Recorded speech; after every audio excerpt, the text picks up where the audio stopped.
Do you ever have a spellcaster in your group that cannot resist picking up and looking at every book? The kind of player that makes you come up with a million fictitious book titles and populate a fake library in your mind? In today's video, we'll help you teach them the dangers of picking up random books. This trap's core concept is that books, when disturbed, trigger a combat scenario. The combat scenario can be as lightly populated as one book, but you can use as many as you need.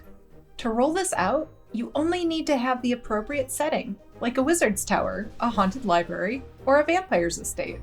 Even if you're not using an obvious option, you could put a well-kept shelf of books in a place they clearly don't belong, making it a bit more obvious it's a trap.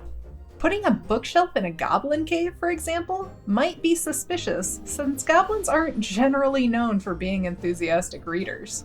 The trap is sprung whenever a player touches a book in the trapped set. Immediately upon being touched, the book springs to life, opening to reveal a horrible mouth full of teeth.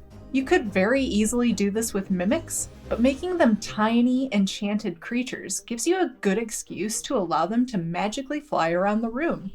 The combat starts, and the creatures get a surprise round. The scenario is surprising after all. You can use the bat stat block for the fight, but increase the damage output appropriately for your party. We recommend keeping the book's HP low. If you want more of a challenge, add more books with teeth rather than giving them more HP. Tiny flying creatures are hard to deal with when there are a lot of them. The major consequences of this trap are not the damage they deal, but that you might burn player spell slots, alert other monsters, or eat up valuable time. As traps go, this one has the advantage of targeting players that are potentially overcautious in other situations due to their low HP. A wizard isn't often afraid of books like they are spike pits or treasure chests out in the open.